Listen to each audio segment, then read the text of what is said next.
the poll, I would not be able to see you. Yeah, so I hope it's okay. So everyone else is okay? Because you're quite scattered with the poll. But you can hear me all right, sister, at the end there? Okay, good, good. Okay, a very good morning to everyone. Quite new faces, so which means this crowd is a bit unfamiliar to me. Yeah, but I saw a few familiar faces too. Yeah. So welcome to the talk this morning. And before I start off, I'm just curious, how many of you are here just because it's a regular thing you do on a Sunday morning? No? Oh, okay. Okay, because you come almost every Sunday. The past few months. Well done, well done. And the rest, I would assume, is that you are quite curious about this topic. That's why you came? Okay. So, since you're curious about this topic, let me start off by asking all of you, especially those who came very curious, what were some of the thoughts or questions you have in your mind about this topic? Because, speaker, we can shock sendiri, huh? We can shock sendiri and go through all the slides, but that's not important. The important is actually, for me today, if I can, I would like to address your needs. What do you want to learn? What do you want to know? Yeah? So that I can tailor, the rest of the time that we have to be able to answer that for you. Yeah? So then also, I'm also the kind of speaker that I will make you talk. Okay? I'm not going to do all the talking. Yeah? So I would prefer an interactive, a lot of Q&A, and so on and so forth. So, who was the one that says that, yes, curious about the topic? No more hands. Come on, some of you. What were your curiosity? Ooh, dealing with disappointment from your loved one. Okay. I may not be able to cover that today. Okay, yeah. Anyone else? Yes, please. Handling stress, yes. We should be able to manage some of that. Okay? Anyone else? Yes. How to watch our own emotion and manage it. Slightly, we will be able to touch on it slightly. Anyone else?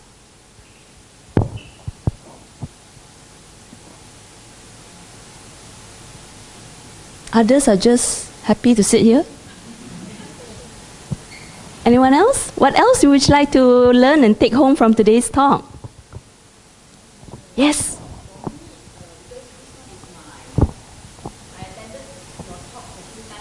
Okay. Very good. So it's a past student. So I'm going to make her recall what she have learned from my previous talk. Now she's stressed out already. So that she can learn how to manage stress live on the spot, right? So it was more for revision. Have you attended this same topic in Sento Temple? Which one did you attend? Kinrara, similar. It's similar to the one in Kinrara. Yeah. Oh, you attended the 2 days. So she have actually attended the intensive module. Today, you are just having the brief introduction. Yeah, because we only have 1.5 hours. So you are actually much more, advanced already, sister. Yeah, have learned 2 days. Yeah. So it will be a good revision for you. Yeah? Yeah. And feel free to share. Feel free to share because it's some sort of like revision for you. Feel free to share with the group, especially afterwards when we go through some of the exercises. If you have practiced it, how was it for you? What did you learn? Yeah, feel free to raise your hand and share. Huh? Okay, thank you. How about there? The quiet one over there. Anger management, yes. This one will be right on the dot, yes. Okay. Anything else? Finally. I'm waiting for this. Finally. Yeah, because today's topic is actually anchoring on this. Yeah. How to actually love yourself. Yeah. about self-care, self-love, self-compassion. Yeah? So finally, thank you. So at least I know that I can speak to you. Yeah? If he doesn't address all of them, I can speak to you. Okay? Okay, good. Thank you very much. So hopefully, yeah, I could share as much as I can.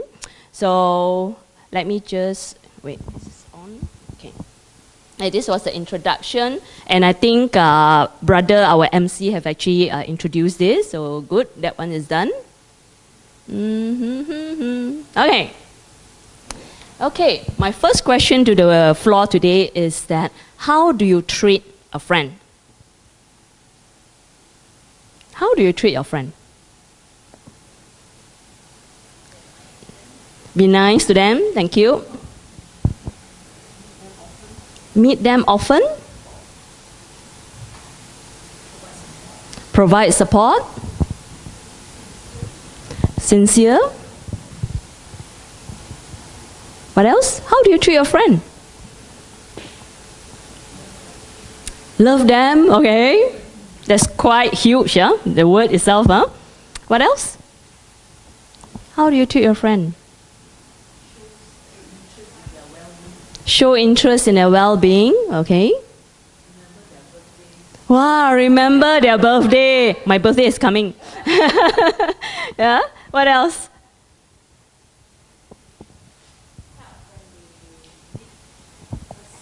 Okay, help them when they need us, okay? Okay, good.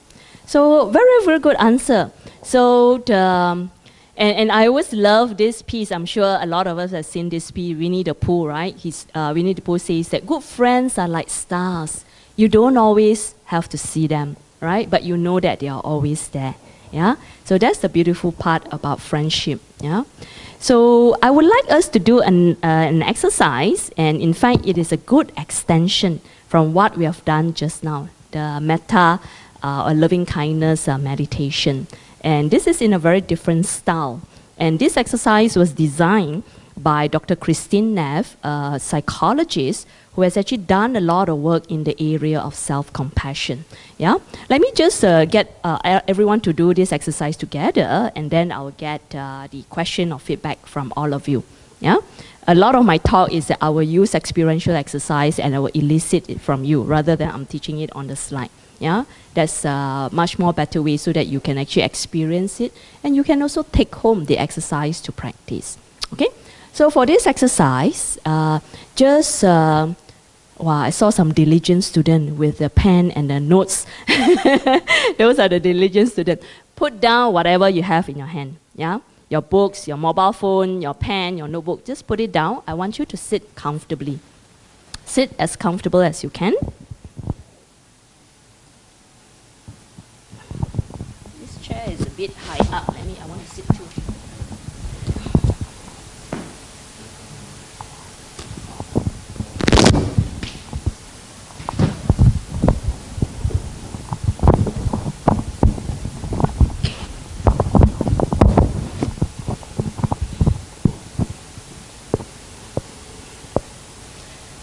Okay, for this exercise, before we begin, yeah, I would like you to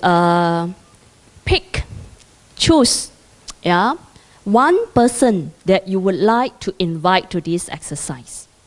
Okay, this is an exercise that you will be visualizing this person, yeah.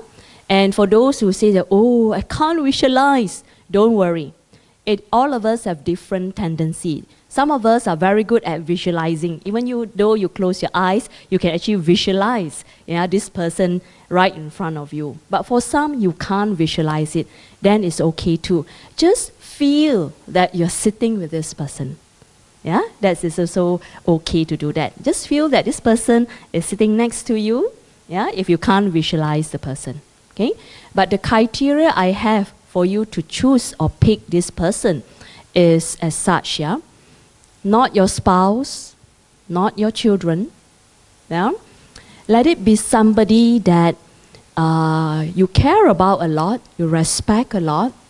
Yeah? And anytime you think of this person, you will smile. Yeah? Anytime you think of this person, you will smile. Yeah? Somebody that you respect a lot, you care about. Yeah? And the beautiful criteria is anytime this person come into your mind, you will smile. You will feel like smiling. Yeah. So take a few moments just to pick one person. Because I have some participants, wow, I got so many. Okay, but for this exercise alone, I would like you just pick one person. Okay, let's do that for a while first. No need to close your eyes. Yes, just pick the person first. I've not started the exercise. Okay.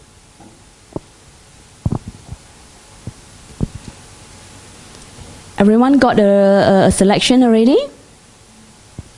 Got ready, yeah? Okay. Now, sit comfortably as you can, yeah, in your current sitting posture, yeah. And at any time in the exercise, if you feel you need to shift your buttock or your legs a little bit, it's okay. Just gently shift it, yeah. But make sure that you're comfortable, and not like bear through the exercise, with a painful leg or cramp, yeah. But be comfortable. Be comfortable. Very important. Okay? Okay. If everybody is comfortable, let us all begin. Gently close your eyes. Or for those who are not comfortable to close your eyes, don't worry too. What you can do is that you can drop your gaze right in front of you in a very comfortable distance, and then just gently focus on that spot if you're not comfortable closing your eyes. Okay? So don't force yourself to close your eyes. Okay? For those who are okay, then just close your eyes. And after you have sit comfortably, close your eyes or drop your gaze in front of you. Take a few gentle and easy breaths to ease yourself for a while. A few gentle, easy breaths just to ease yourself.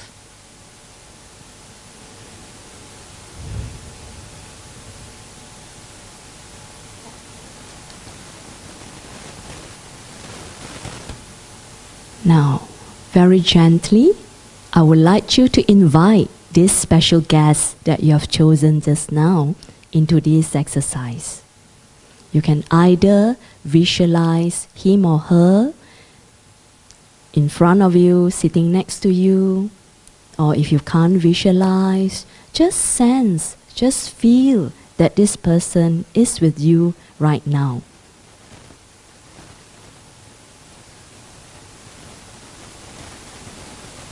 Perhaps smile to each other, greet each other, and then I would like to invite you to send loving and kind wishes to this person. We have practiced just now, right? So you can use some of the phrases. For example, may you be well and happy. May you be joyful and at peace. May you be strong and healthy. May you be relaxed and at ease. May you receive blessings in your life.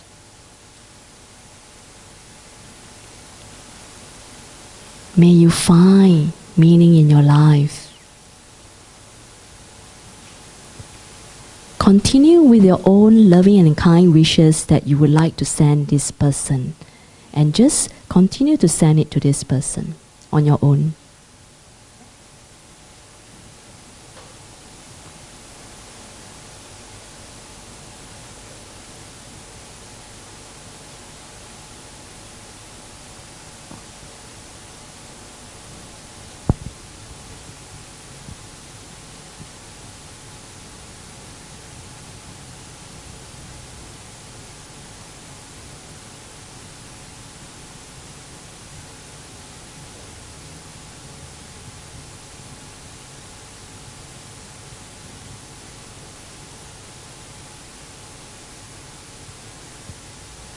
Soften yourself, yeah? Soften yourself and be gentle in the wishes.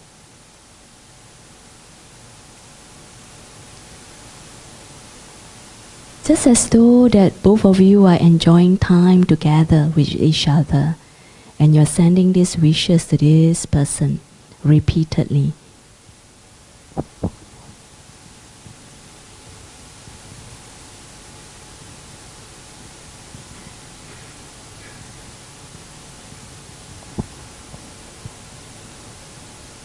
The person receiving the wishes from you smile back at you.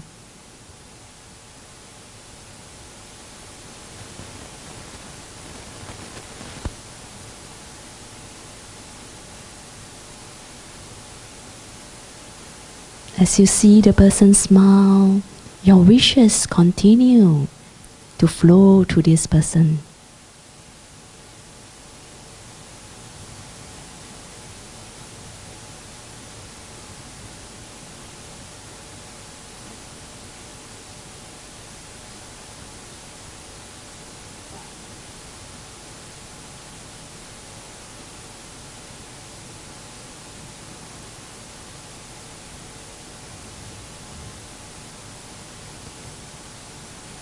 Now, I would like us to move to the second stage. In the second stage, I would like you to wish this person and yourself this kind and loving wishes.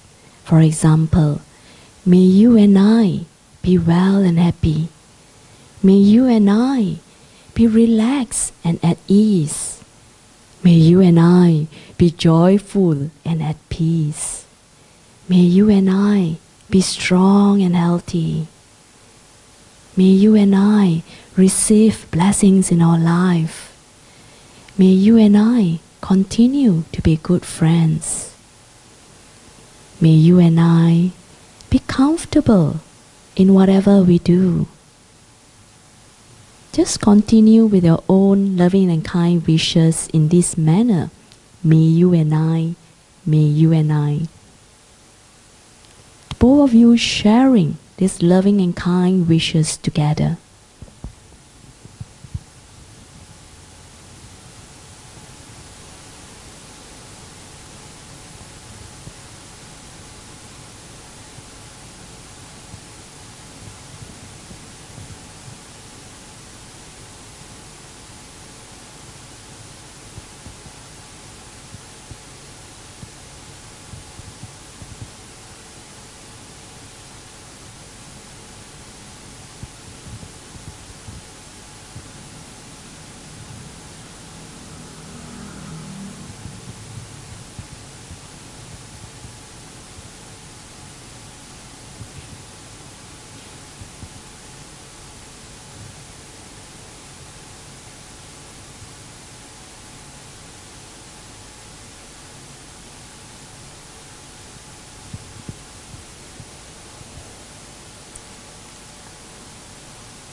This person has received so much loving and kind wishes from you and share some beautiful moments with you.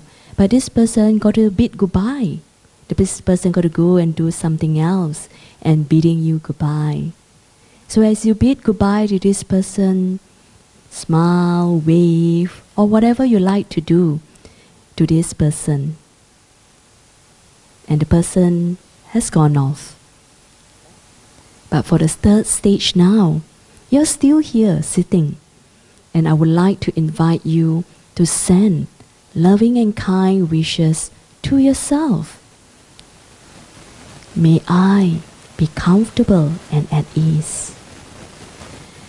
May I be joyful and be happy. May I receive blessings in my life. May I be well and happy. Continue to radiate this to yourself for a few moments. As you are sitting here all by yourself after your friends has gone off, just radiate some loving and kind wishes continuously for yourself.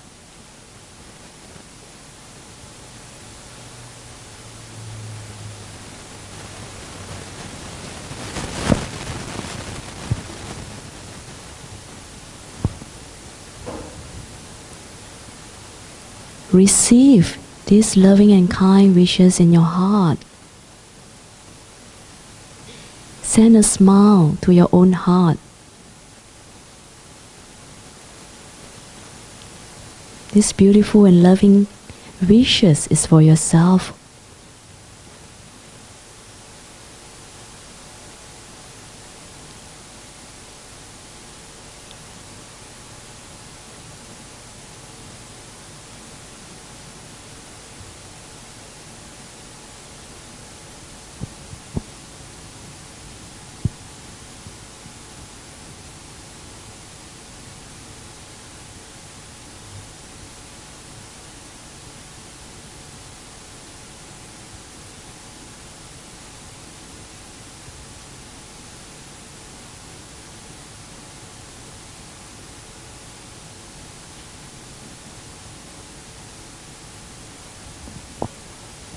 Feel your heart full of these loving and kind wishes that you have just sent to yourself.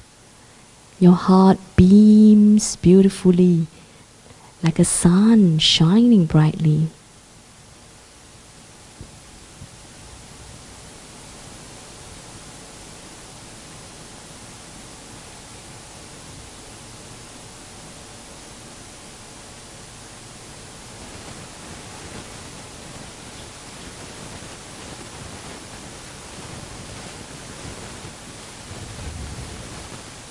Send one or two more last wishes to yourself, and then very gently let go of the focus on the sending wishes and just sit comfortably where you are, still with your eyes closed, yeah? Just absorb in the experience that you have just gone through. Just sit with the experience.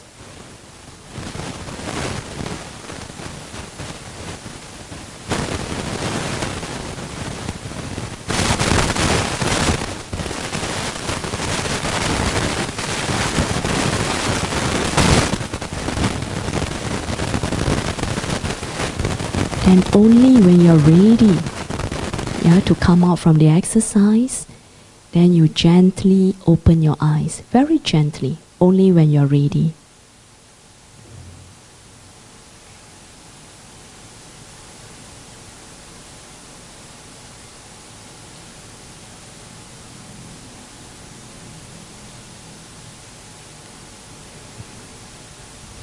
Take your time, yeah, don't worry, only when you're ready.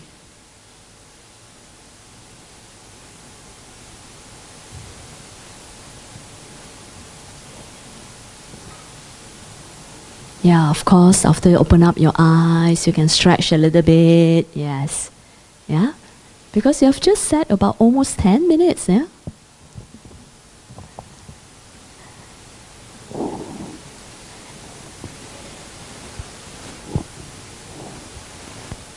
Okay, welcome back from the exercise. If I sit down like that, those behind, are y'all okay? Or I mean, some of them like to see the speaker, and I'm a short one. I'm a very small size short one. Or you prefer me to sit up the chair? Let me try. Is this better? Okay, okay, yeah. Again, the shorty one, the leg cannot touch the floor. Okay, so now I have a question for you about this exercise. I would like to invite some sharing.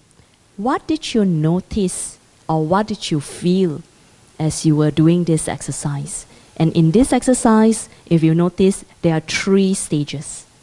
Yeah? The first stage, where you radiate loving and kind wishes to the invited guests. Yeah? The second part is that you share the loving and kind wishes between both of you. May you and I, may you and I. The third stage is the one for yourself. May I. Yeah? So there are 3 stages altogether. So now I would like to invite some feedback. What did you notice or what did you feel as you were doing this exercise just now? Anything. Please be brave to share, because it is through the sharing that we're going to learn from each other. Emotion, arising. Okay. At which stage, sister? If you can remember. Just overall. Just overall. Yeah, you feel the emotion rising up. Yeah, okay, thank you. Anyone else?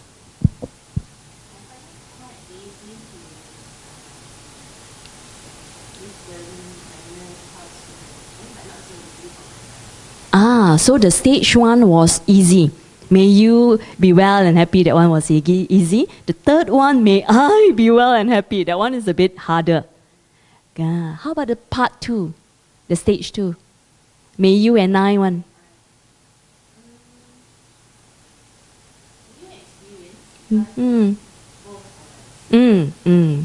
So it's like rather strange and new. Okay, thank you. Thank you for your sharing. Others, please. What was your experience?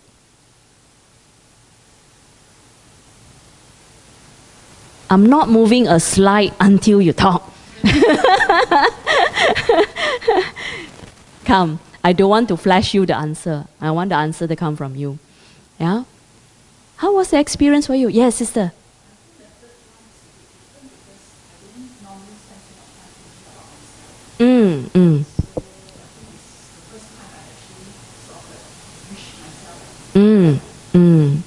Yeah. For those, sorry, I'm not mindful just now. Can you all hear when the sister was sharing from there and then the sister that have just shared? Can you all hear clearly? Can, If you cannot hear, please raise your hand and I will repeat it for you, Okay. Okay. So for you, the third stage was a new experience where, you have not really before this focused on yourself, sending that loving and kind wishes to yourself. How did you feel? You feel peaceful and good. Okay, thank you. Others? Oh, you slept through. But nobody snore. Come. Sorry. Please share. Yeah. Sorry. Yes. Can I share? Yes. Good. They got the mic. Good. The whole experience is totally new to me because I think we are so into IT. We share by pressing buttons, and some even share without the feel of what is the content. And now you are actually so peace at mind. You choose someone that you're going to share with. I can sense some emotion arising too. Just like the sister here, yeah? Yeah, emotion arising. Thank you. Thank you for your sharing. Anyone else?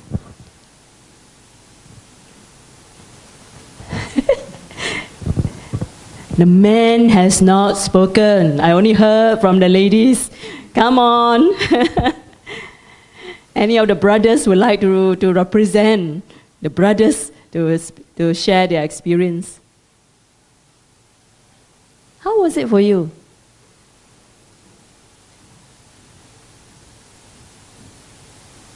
So shy, BGF crowd. Kinrara Mehta, a lot of questions, no? Now I'm giving pressure so that we are. Anyone from this? Because it seems like this part is an active one sharing. Come on, from this part. Anybody else? What was the experience for you in this exercise? You can share all the 3 stages or just one of the stages. How was it? Or even you feel like mong cha cha, like, let me know. How was it for you?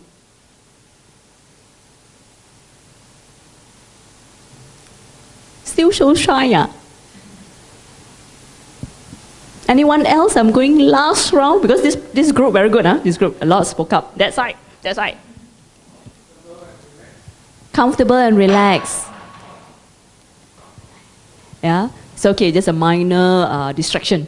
Yeah. Any of the stages, brother, particularly? Generally. Generally, okay. Generally peaceful and nice, okay.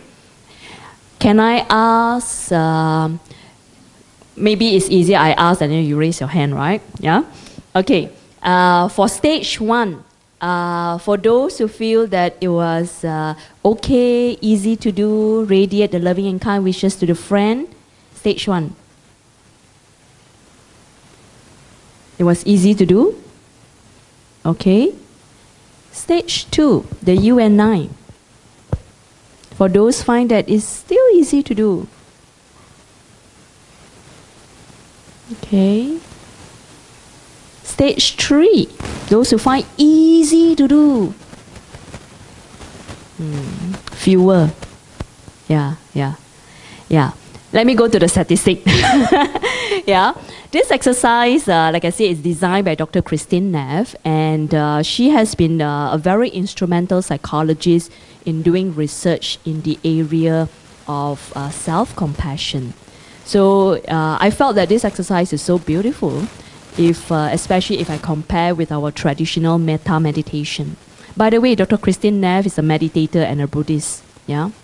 So I've found that she's brilliant, where she actually arranged this metta meditation in this way, because from her research, she already knew that it is harder for people to send loving and kind wishes to themselves. Yeah, like you say, it's a brand new experience for you. You know, you've never thought of that. Yeah. So this exercise is a very powerful exercise. I love this exercise myself because the first part is the one that we get a chance to actually radiate loving and kind wishes to somebody that we care about, somebody that we respect, yeah, somebody that whenever we think of this person, we will smile. By that criteria itself, it already starts to open up your heart, yeah, because by that criteria itself, it's easy to open up your heart. Yeah, to to radiate the loving and kind wishes to this person. Yeah, and of course, the part 2 is the one that we are actually begin to tune the engine. Yeah, before we do part 3, because we know part 3 is harder. So after part 1, when we wish this person all the wishes, hopefully we are already all warm up, our heart all warm up, and then we do the you and I, the sharing. Yeah, so together we share. And this part is also beautiful, which means that in our loving and loving kindness and compassion, yeah, we are actually together in the sharing. So the you and I part comes in. Yeah, so we are sharing together the wishes. And hopefully that will strengthen your engine further. I'm talking about the inner engine further. When this person bids goodbye and go off, which is what life is all about. Yeah, a lot of time. Yeah, it is the 3rd stage. How do we handle ourselves? So hopefully, the warming up from stage 1 and stage 2 of the exercise will give you enough energy to do stage 3. But yet, stage 3 is not easy, because Dr. Christine Ness have actually found 78% of people. Of course, the data is, very heavy US based, yeah, but it's a very huge data collection that she has done.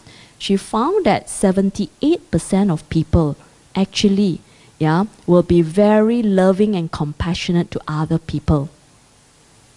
Only 6% is loving and compassionate to themselves, and another 16% is able to have loving and loving kindness and compassion to themselves and to others. So only 16% is actually balanced.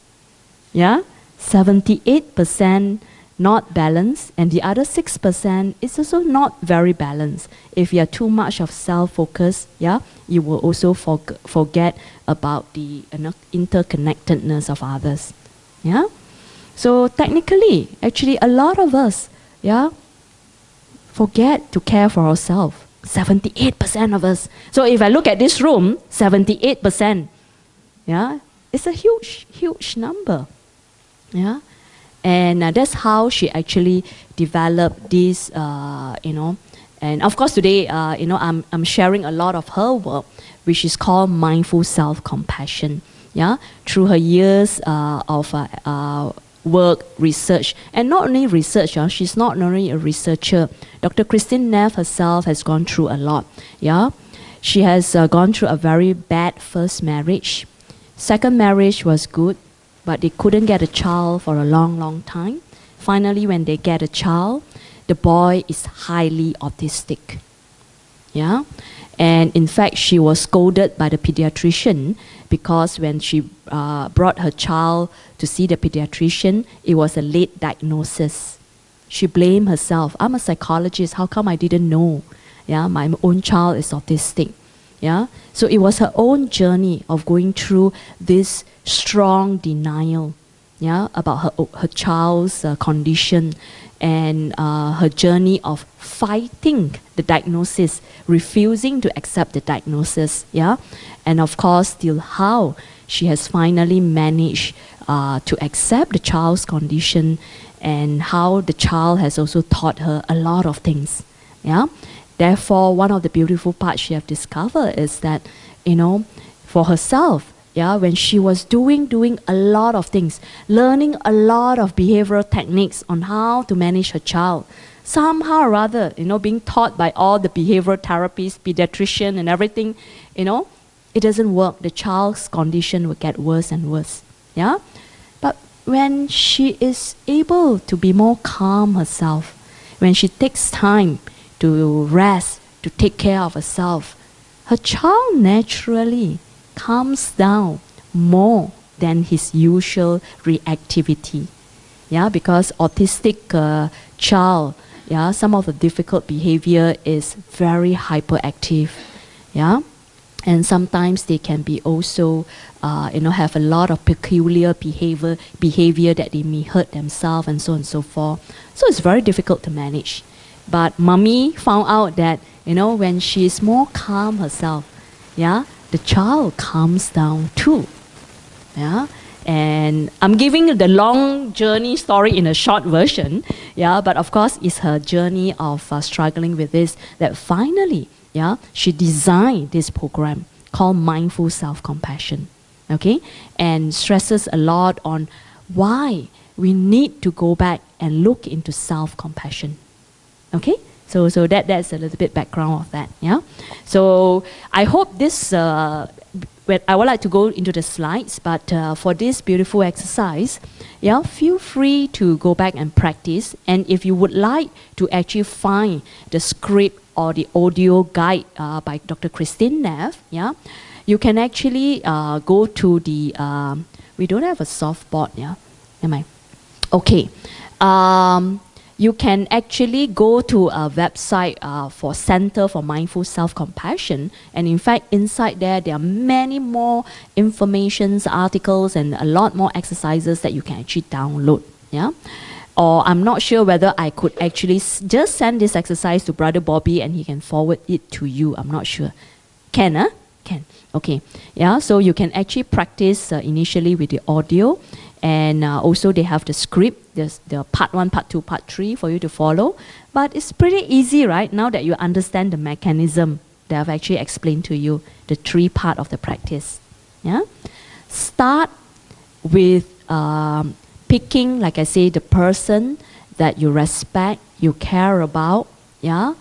And of course, eventually, this exercise, yeah, you can also use it for your loved ones. Yeah, I didn't want to start with the loved ones is because a lot of times our spouse and our children and our family members, yeah, we have what I call love-hate relationship.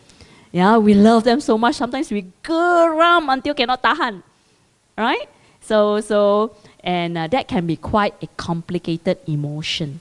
Yeah, start off by practicing with a more neutral and objective emotion, which is somebody, you know, it could be an uncle, a mentor, a teacher, you know, that you respect, that you care about, and whenever you see this person, you feel very respectful and you will smile in your heart. Yeah, that's how I started just now. Start with that first. Yeah, later on you can actually practice with your loved ones, and even when your kung fu more gao already, yeah, when you're more familiar with the steps already, you can actually do group. Yeah, yeah. So the stage 1 you can actually do group. May all the participants in the BGF talk this morning. Yeah, you can do the group. Yeah, but for initial practice, I would suggest pick one person because your engine may not be familiar. this loving kindness engine not familiar yet. So the mechanism is not smooth yet. So one person is easier rather than so many person. Yeah, it's easier to focus on one person. Yeah, so you can practice it that way. Okay, so this is one exercise that I would like to share with you and for you to go home to practice it. Yeah? Okay, so let's move on. Yeah. And like I say, this is today my sharing is based on this mindful self-compassion. There are two beautiful books. These are the two co-founder. Yeah, it was developed by Dr. Christopher Germer. He's actually a leading clinical psychologist. Yeah, and he does a lot of work in mindfulness and psychotherapy. Whereas Dr. Christine Neff, the lady I described just now, it is much more a researcher, and she is one of the in our psychology field is the person that has done a lot of research in self-compassion. Yeah, and of course in this program, that's where they combine the skills of mindfulness and compassion to provide a powerful tool for emotional resiliency. That's why just now some of you says that you want to learn stress management, anger management. Yeah, it is there. Yeah, because that's basically when we are not able to manage our anger, our other negative emotion or stresses in general, which means that our resiliency, our emotional resiliency is not enough. Yeah, this whole program focus on actually building emotional resiliency. Okay?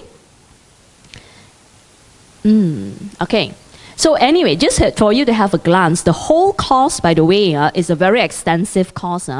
It's 8 weeks of a 3-hour class each week, plus 1 week of a 1-day retreat, 1-day silent retreat. Yeah. So it's pretty intensive, yeah. And of course, it's an intensive program. Therefore, that's why they can cover a lot of this area, yeah, a lot of this area, yeah. And especially, yeah, in terms of managing emotion and managing relationship, yeah, is very emphasized in this program. And I think that is one of the biggest challenge for a lot of us. A lot of us, in terms of IQ, no problem on. We can problem solve, we can think of strategy, problem solving, IQ side, no problem. EQ side, emotional management, yeah, has always been a challenge because nobody ever taught us in school. Maybe the new Minister of Education should think about seriously teaching about emotional management, in school. No joke, no joke. Because a lot of our suffering, yeah, in our mundane world, especially as a lay person, yeah, is it can be really, pinpoint down to emotional management. And emotional management, the brother and sister that come with it is actually relationship, right? Because when your emotions are not calm and stable, your relationship will be in chaos. Yeah. So therefore, that's why this program, they focus on all this area. Yeah. But today, I cannot fulfill all this. This is just a talk. Yeah. I'm just giving you an overview. Yeah. So I definitely cannot cover all these things. Yeah. This beautiful objective of this program. Yeah. Perhaps maybe the first one, grow in kindness towards yourself. Hopefully from the exercise just now.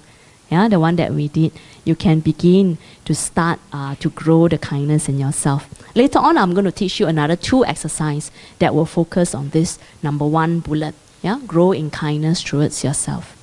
Okay? Am I supposed to do like that? Is the pointer not sensitive? Yeah, this is Dr. Christine Neff. Yeah? I went for the teacher's training in 2015. That's where I took the photo with her. Yeah, and this is a definition of this. This is another very good psychologist. Yeah, Professor Paul Gilbert is based in UK. Professor Dr. Christine Neff is based in Austin, Texas. Yeah. So let's look at the definition of compassion and self-compassion from the psychological world. Yeah. So today I bring you, into the more what they call that contemporary psychological world. But I can assure you, it's very link back to our Dharma learning. Yeah, it's not far from that. Dr. Paul Gilbert defined compassion as this one. It's a very deep awareness of the suffering of oneself and other living beings, coupled with the wish and effort to alleviate it. Okay? His definition itself, he has already stressed the oneself. It is us that has forgotten to include ourselves. Yeah, a lot of time. Yeah, and it is very interesting. It is not only the deep awareness of suffering, but it coupled with the wish. Not only just the wish, it's also the effort to alleviate the suffering. Yeah, so compassion is active. Compassion is very active. Yeah, it's an active work actually. Yeah, Christine Neff defines self-compassion as when we ourselves suffer, caring for ourselves as we would care for somebody we truly love is self-compassion. What she means is that, just now I start with, how do you treat your friend? You say love them, take care of them, support them. Just now you say, right? How do you take care of your friend? Yeah, you know how to say, But how do you take care of yourself when you are struggling? Yeah? Similar. You would need to take care of yourself as how you would care for somebody you love. Mommy and daddy in this room, you would do anything for your child. Yeah? That's what you would do for somebody that you truly love. Yeah? But when you yourself suffer, would you also put in the same effort to take care of yourself? Yeah? So this is what, is being stressed on. Yeah, the self-compassion. And she further defined the self-compassion in 3 beautiful components. And this 3 beautiful component itself is a practice. Yeah, let me go through with you. Yeah, so this is the 3 components: self-kindness, common humanity, and mindfulness. Yeah, let's go to the next slide where I have the one by one in detail to share with you. Okay, the first component, self-kindness. Yeah, self-kindness is loving others without losing yourself. Yeah, mommy and daddy. Yeah, we would do anything for the children. We work so hard. Yeah, we are so exhausted. We are so stressed out. Yeah, but for the sake of the family, for the sake of the children, yeah, we will do everything. But when daddy and mommy is too tired, too stressed out, too grumpy, too burnt out, then you become monster mommy, monster daddy. And it's of no help. Yeah? So this is a very important reminder from Christine Neff. Yeah? Yeah, we love others, yeah, with a full heart, yeah, totally, yeah, but without losing ourselves. Yeah? And this is very important because self-kindness, the opposite of it is actually this one. Yeah? Ayo, my children, I cannot handle them. I'm a bad mother. Yeah? This one. Christine Neff tells this story to all of us as students.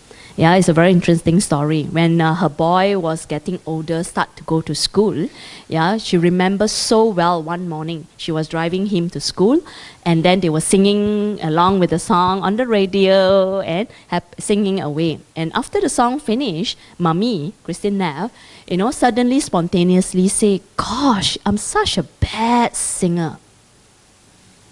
And you know what the beautiful boy say? "No, Mommy, you are not a bad singer. You just sang badly just now." Brilliant boy, isn't it? She said that she always remembers this, what the boy has taught her. This is just one classic example. And that's how the boy has taught Mommy a lot of life, lessons. Yeah? And, this is how we are. Yeah, we are very harsh and critical towards ourselves. Like, Mommy is such a bad singer. Yeah, but the boy was right. "No, Mommy, you are not a bad singer. You just sang badly just now." Because it's different. The first one, immediately you label and criticize yourself. "I'm a bad mother. I'm a bad singer." Yeah, But are you bad all the time? Maybe sometimes, but not all the time. But we are very, very self-critical and, self-judgmental. Yeah? And that is the opposite of the self-kindness. Yeah?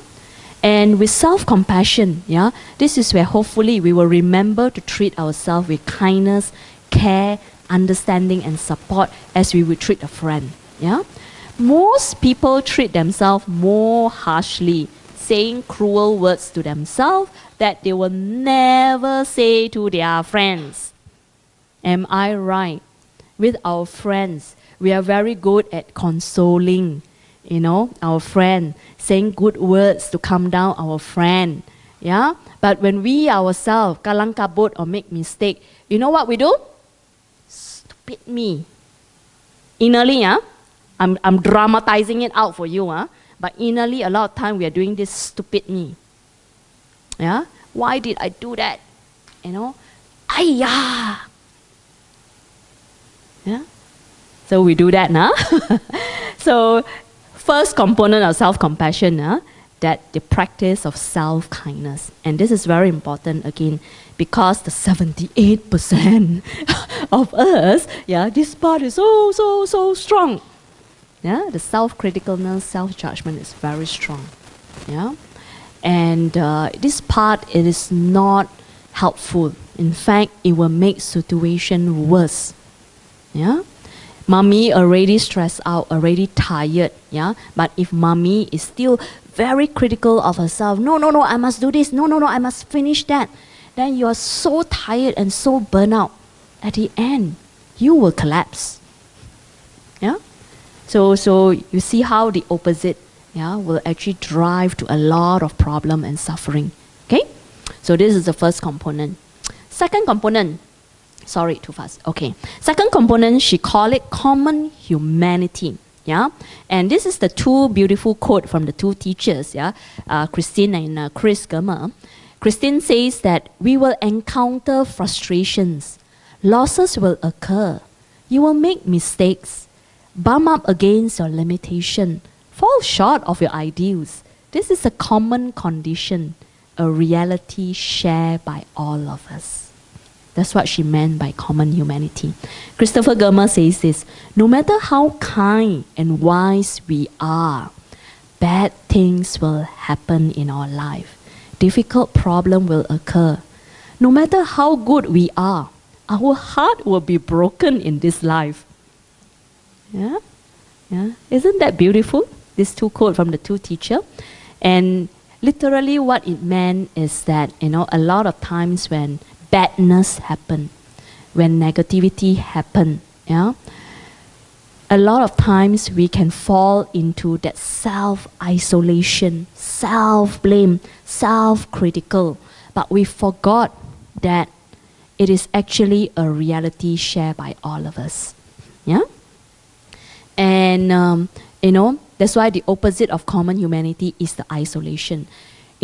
Depression and anxiety, as a very serious condition in the world right now. One of the biggest challenge is that isolation, that narrow tunnel view. That becomes the tunnel is so narrow and so dark. That's how they fall into the dark hole. So hopefully with self-compassion, we will remember about common humanity so that we see our imperfection as a part of larger human experience. We recognize that everyone suffers, and this word is very important. I am not alone. Because a lot of time, depression and anxiety is that, that falling into, I'm all alone. I don't know what to do. I'm helpless. I'm hopeless. But this is the opposite of it. Hopefully we will remember that, we are not alone. Technically speaking, let's say, sorry, sister, I joke with you. Your boss scolded you. Your boss scolded you in the office, you feel so bad. And then you say like, "Aiyo, why am I so stupid? I make this mistake." But a similar incident, a boss scolding a subordinate, at that moment when your boss scolded you, I am very sure in the world, there are at least thousands of similar occurrence, because there are many billions of people in the world. Yeah? So, literally, that self-isolation, that self-blame, is very dangerous. Whereas we are actually not alone. We are not the only stupid one, technically, for making the mistake. Yeah? Because technically, in the world at that moment, there are many people being scolded by their boss. Yeah? So this is the very important point. Yeah? So often we struggle, when we struggle or fail, we feel that, it shouldn't happen. Why am I so stupid? Yeah? And, this is the isolation I was talking about. And especially, we think that everyone is leading a better life, especially in the world of Facebook and Instagram. Yeah? We think that everyone is leading a much more wonderful life than I am. Oh, they went to vacation. That is my bucket list. Then my friend went, Yeah? It's a hard world that we're living with, especially with the social media. Yeah?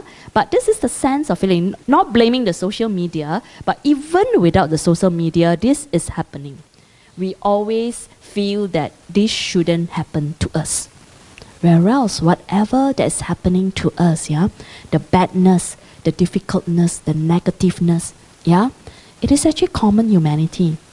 We hopefully we will remember we are not alone. And we are interconnected. That means if only we reach out, there are help and resources. That isolation is the one that preventing us to reach out and ask for help. Yeah? Hopefully with common humanity, we will remember that, hey, I was scolded by my boss, right? Maybe my other colleague also was scolded before. Maybe they can share with me other tips on how to manage boss. Right? It's exactly like that, so that you prevent the isolation. This is common humanity. The third one, okay. So the third one, for those who are familiar with meditation or regular meditators, this is not new to you. And this is the beautiful part that definitely when I first read her book, I know she's a Buddhist and a practicing meditator, or else she would not have this component in her definition of self-compassion. Yeah? So her third component of self-compassion is what she called mindfulness. Yeah? And she defined the mindfulness here as a balanced state of awareness. We do not suppress or avoid what we are thinking or feeling, nor do we become carried away by the dramatic storyline of the thoughts and the feeling. Okay? Because a lot of times, this part, the carried away by the dramatic storyline is what in psychology we call over-identification. The boss only scold you once, but it play in your mind repeatedly, right? Boss only scold once, but you continue scolding yourself for a long, long, long time. Yeah. So this is very important. Yeah. Because over-identification, happen is because we are not mindful. Yeah, there's no balance in our state of awareness. Yeah, we get carried away either with the past or the future. A lot of times, our mind will get pulled to the past. I should have. Yeah, the regret or the guilt. I shouldn't have. Yeah, I didn't. Yeah. The regret and the guilt, the past. Or you will be actually pulled to the future. What if I don't do this? Yeah. So technically, the past is the one represented by depression. The future is the one represented by anxiety. Yeah. Yeah. In the modern psychological phenomena, that's how the mindset is. Yeah. Because when you're pulled to the past, that's where they're full of guilt and regrets. They will drown you and depress you.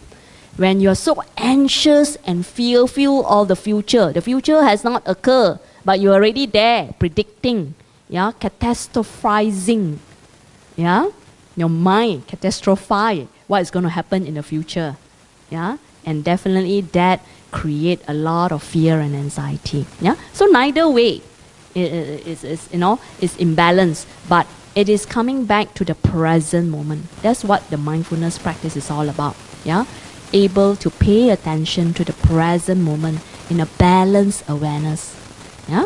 So therefore, that's why this is the third component that she stressed, very important. Oh, it's a bit blur, her poster there. Yeah, and that's what she actually, in the simple words, talk about mindfulness. Let me read to you. Yeah, to give ourselves compassion, we first have to recognize that we are suffering. We cannot heal what we cannot feel. Yeah, we first have to recognize that we are suffering. That's the mindfulness part. A lot of us in the modern world are like a zombie. You don't even recognize that you're suffering.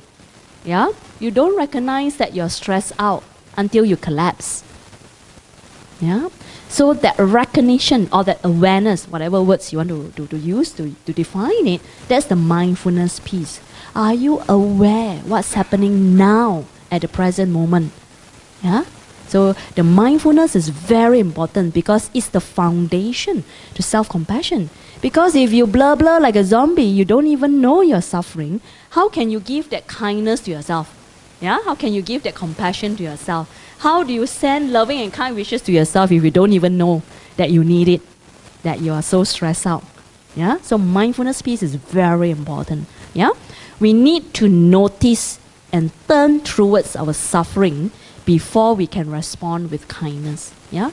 We must be able to be aware and notice, yeah, the difficultness, the suffering, before we can shower it with the self-kindness. Yeah? This is the mindfulness part. I'll pause now for you to ask question. Yeah? This is the full definition of self-compassion.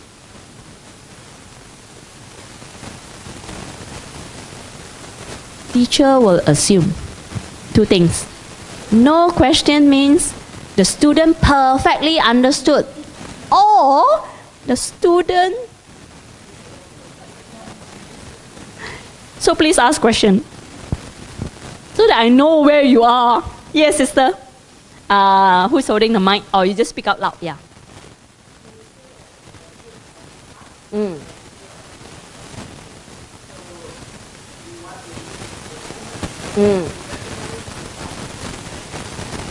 You are suffering, and by knowing the suffering, you are actually living for the moment. So if you recognize that I'm living the moment, I say, yes, I'm suffering, I'm so stressed, and everything is happening. Yeah, I was guilty of the past, I was fearful of the future. I know all this, but it just still doesn't solve my problem. I'm still living in don't know where to turn to. Knowing all this is in theory, but how to do it just for the moment.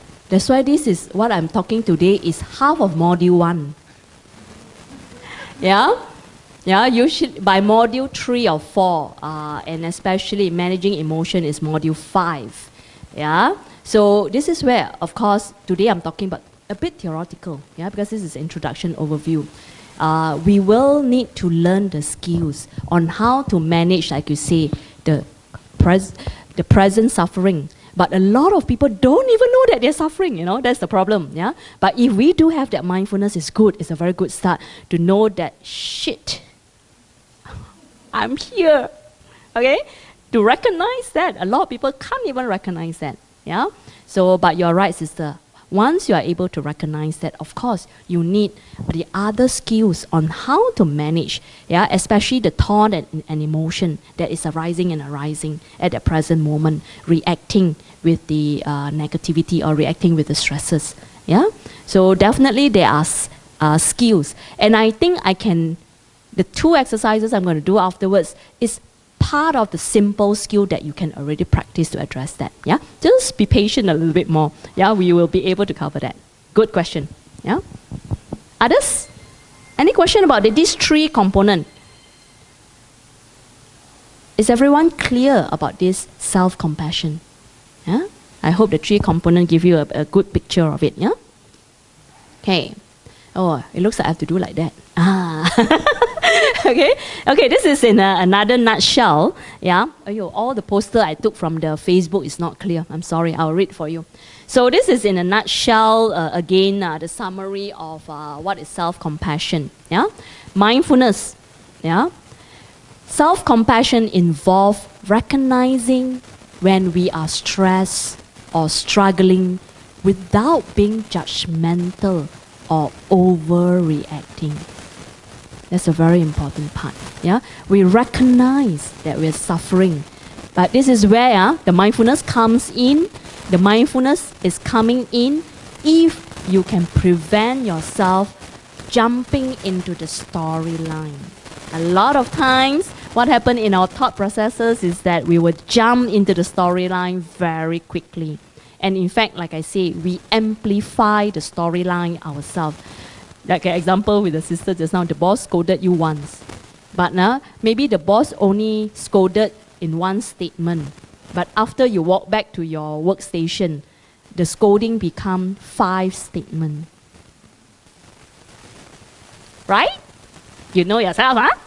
We know ourselves, yeah? That's what it means, yeah? Mindfulness piece, yeah? So, without being judgmental or overreacting, or what I call being pulled into the storyline. Yeah? Kindness, self-kindness, being supportive and understanding towards ourselves when we are having a hard time, rather than being harshly self-critical. Connectedness, this is the common humanity. Another words that she always used interchangeably is actually connectedness, yeah, which is the common humanity. Yeah, remembering that every one of us make mistake, experience difficulty in times, and we are all not alone. We are interconnected. Yeah. Okay, so you can actually go and take her test. Yeah, psychologists, like we all psychologists, we like to do a lot of tests. Yeah, so she has a questionnaire that you can actually go and answer. Yeah, so go back and do that. I won't do that here because it will take some time to do the scoring and everything, to see that how compassionate you are to yourself. Okay? You see nowadays, no need to give notes one, so nice, because they will take photo by themselves. Right? Yeah, so Brother Bobby, you are simple, but the audio cannot lah. We need to send them the audio. Okay, so this is the research I was talking about there just now, the 78, 6, and the 16. Yeah, this was the research. And this is latest, It's not the old data. This is latest, 2016. It's pretty new. Yeah, of course, she has started her work, but this is the latest data. Yeah, so it still shows that, it's a big struggle, all of us, universally. Yeah. Okay. Now, okay. Before I go to the next slide, I accidentally moved to the next slide. I'm supposed to ask you, okay, what were some of your doubts about self-compassion practice? Being self-compassionate to yourself, love yourself, care for yourself. What is your own doubts, if you have, or misunderstanding that you may have, that you can think of?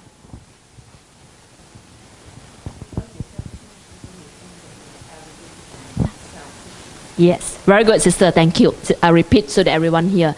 She should say that if we love ourselves, people may think that we are arrogant and selfish. Okay. What else? Narcissistic. Okay. Okay.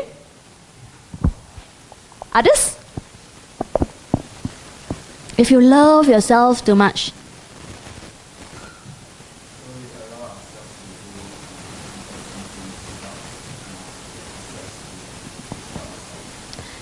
allow ourselves to do unwholesome things. Unwholesome things. Thank you. Yeah, I'm looking for that word. Yeah, indulge in other things. Sister Miyen said we must be kind to ourselves, right? So now I'm feeling so down. I want to eat ice cream. So I go in Baskin Robbins and buy 1 tub of ice cream. That's self-indulgence. Versus self-compassion. Yes, I'm feeling so down. Yeah, I want to be kind to myself. Wow, thinking about, ice cream itself makes me feel more comfortable. Maybe I'll just buy myself a cone of ice cream. It's a big difference, huh? Thank you. That's the difference between self-indulgence and self-compassion or self-kindness. Yeah? So, and, the indulgence part is the one very gray line, huh? Yeah? Never mind lah, I'm so stressed out. I don't want to do my project report lah. I will just browse my Facebook for a while lah. Wow, browse, huh? Wow, especially the recent 2 weeks, huh? The browsing for 10 minutes become 2 hours. Yeah, self-indulgence is another misconception or misunderstanding. Anything else you can think of? Lead to isolation. Oh, I only want to care for myself. That's another misconception. Okay, isolation. What else? She got 6 main one that she highlighted. Anyone else want to add on? All lazy, right? Want to wait for the slide, right? Okay, this is the 6 main, what she called misgiving or misconception about self-compassion. Yeah? I will go through one by one. I'm just flashing all the 6 for you to see. Making excuses, self-pity, self-indulgence, weak, undermine motivation, selfish. Okay? Let's see what she says about this common misconception or misgiving. Okay, let's look at the first one, self-pity. Yeah? Self-pity refer to immerse in self and forget about the others. No, Sister Miyen say must love myself, must care for myself. Yeah? So you're all immersed in yourself and you're forgotten about other people. That's self-pity. Not the self-compassion we are talking about. Yeah?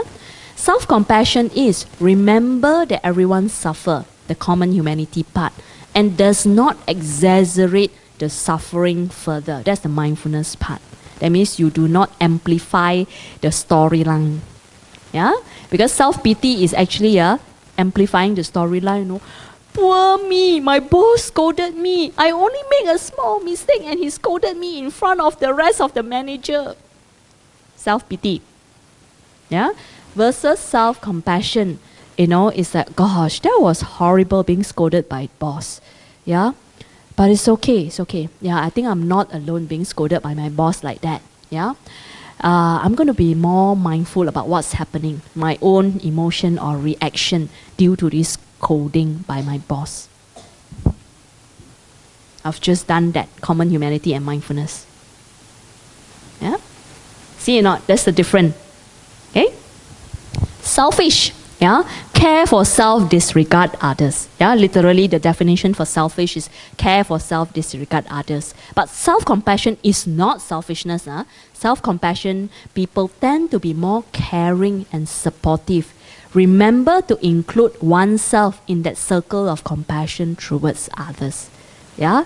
So definitely being self-compassionate, being kind to yourself, you're not being selfish. You are just remembering to include yourself as you care for your friends. You also care for yourself. Yeah? Mommy and daddy, you give everything to your children, but you also buy something for yourself. Yeah? Include yourself in that circle, yeah, of compassion. Yeah? So that's the difference. Yeah? Self-indulgence. Let self get away with anything, especially unhealthy behavior.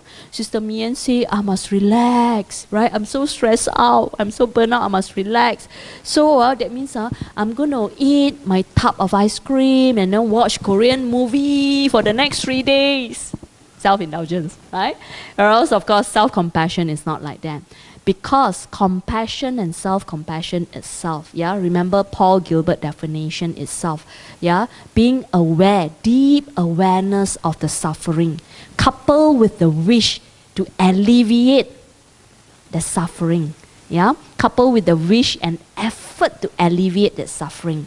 So which means that if you have compassion or self-compassion, you will have this deep awareness, yeah, including of the effort to alleviate that suffering.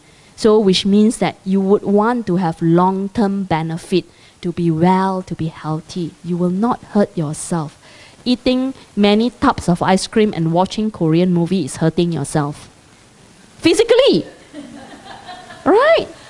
Yeah? Or mentally, yeah? Yeah? So it's not short-term pleasure. Of course, the eating ice cream and watching Korean movie is short-term pleasure. Yeah? But again, when compassion is involved, you will not do that. Yeah, because you are very clear about the definition. Yeah?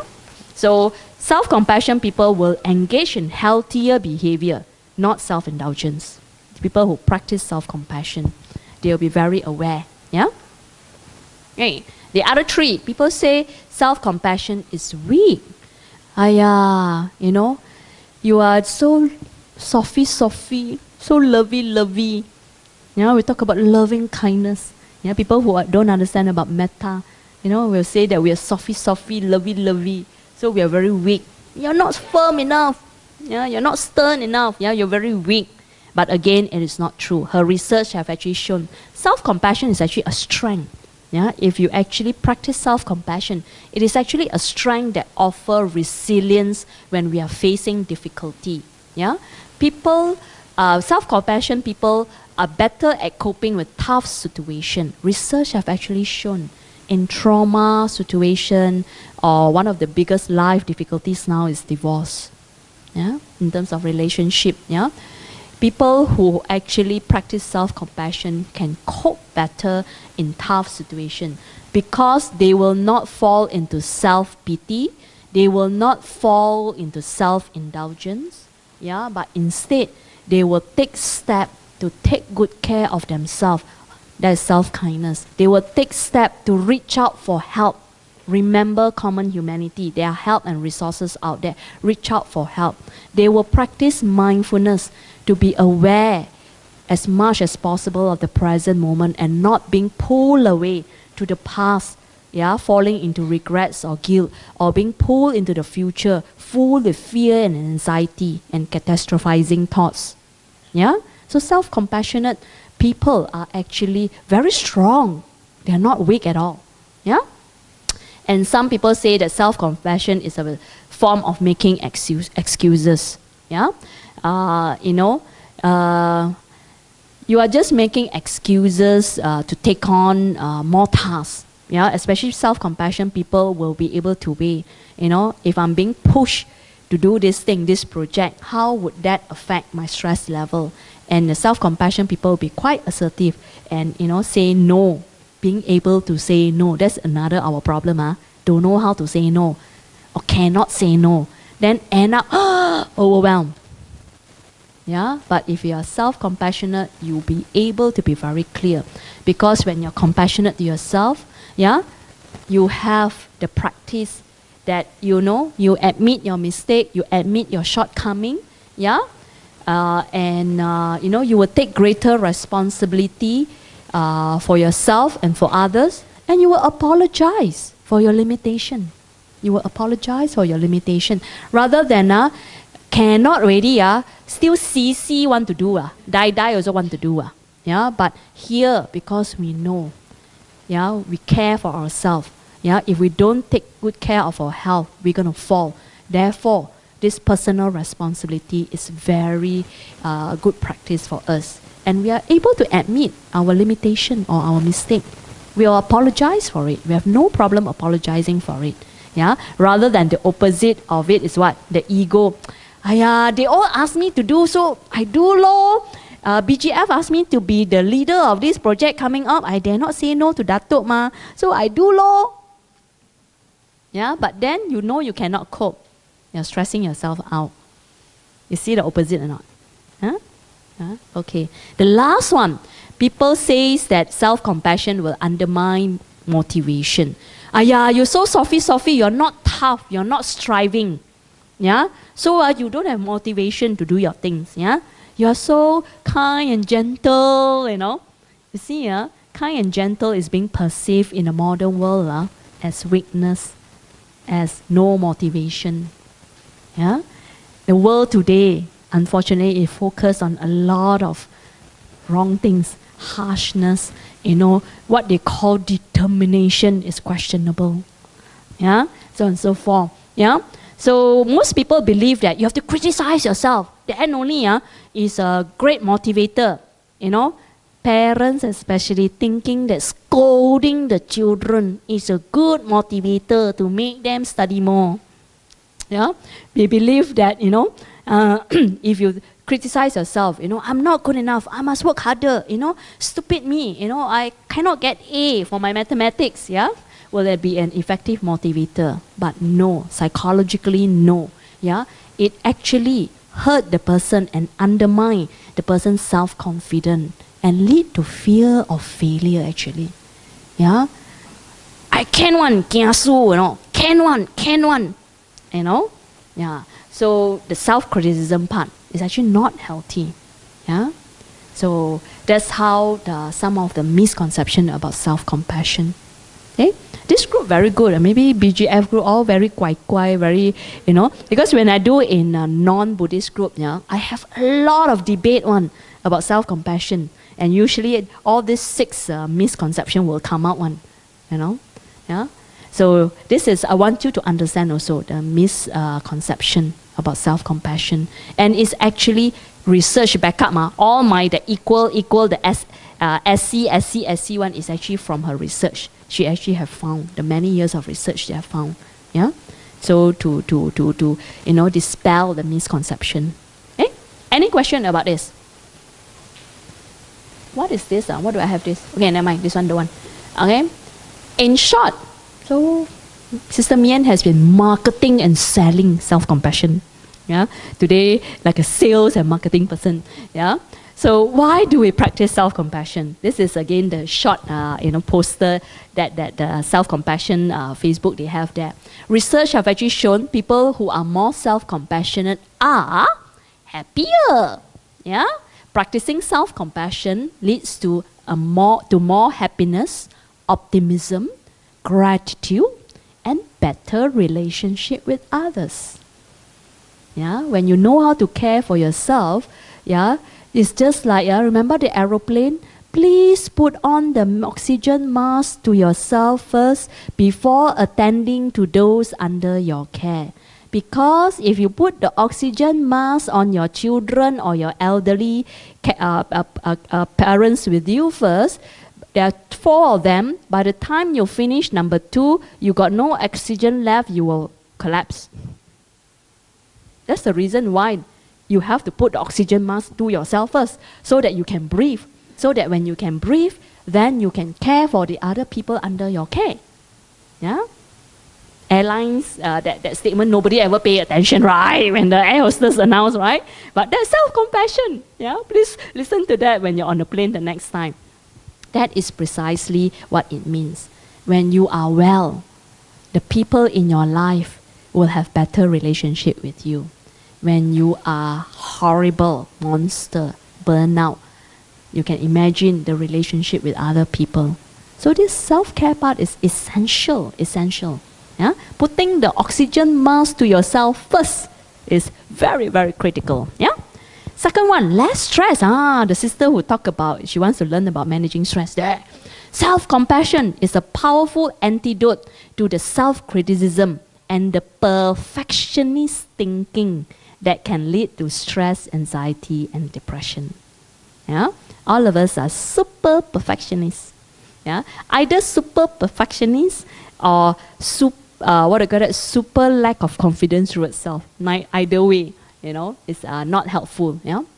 More resilient, self-compassionate people bounce back more easily from setbacks and are more likely to learn from their mistake. Just now I talked about her research, being able to admit personal limitation, being able to apologize, take personal responsibility. Yeah? So that will help us. Yeah? So these are the 3.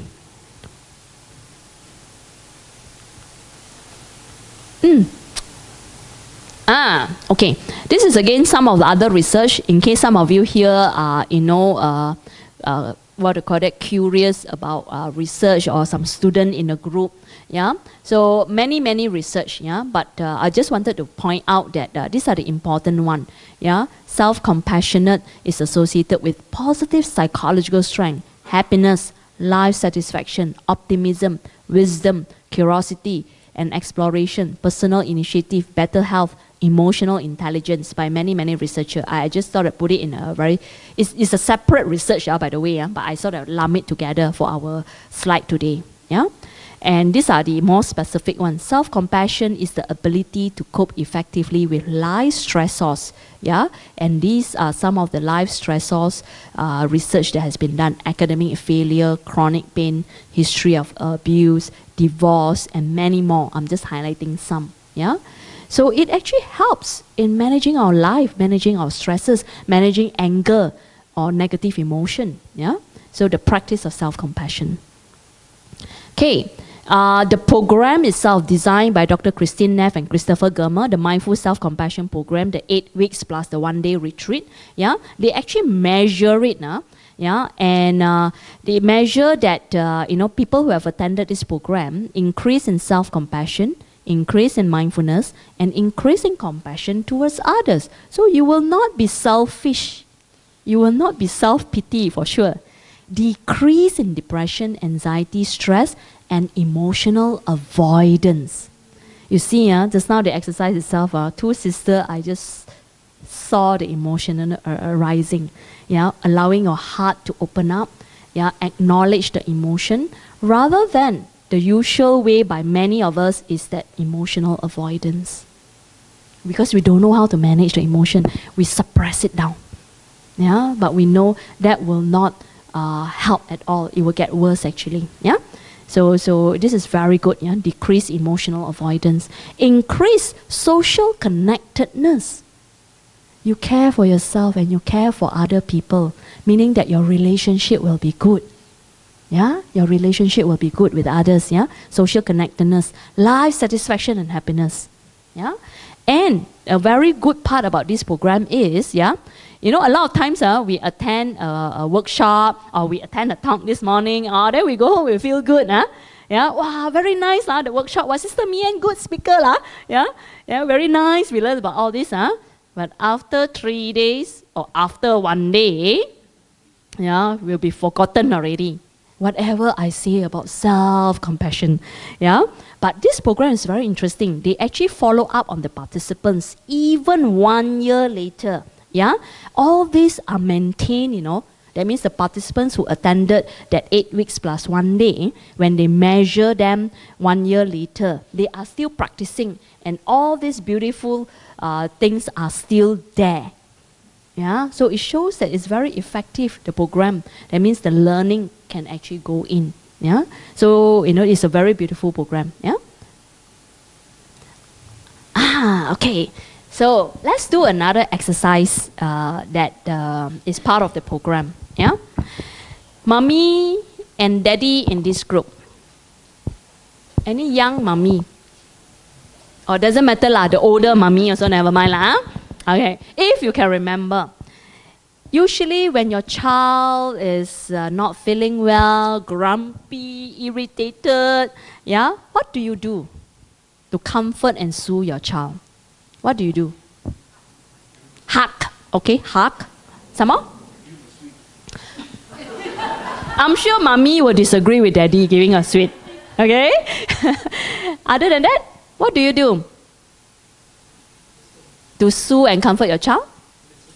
Listen. Okay. What else? Cradle. Yes, cradle. Some more. Hey, mommy, daddy, you forgot lah. Sing. Sing. Okay. Some more? Pet them. Yes. Pet them, comfort them. Some more? Kiss them. Yes. I'm going to send this daddy out of the door. Bad influence. I must ask mommy. I know mommy. Daddy, I know mommy. I'm going to ask mommy. Okay? I know the husband and wife quite well. Okay. Actually, if mommy and daddy remember, or if all of us remember, when we were young, yeah, whenever we are upset, irritable, or discomfort, our parents actually use soothing touch to comfort us, to soothe us.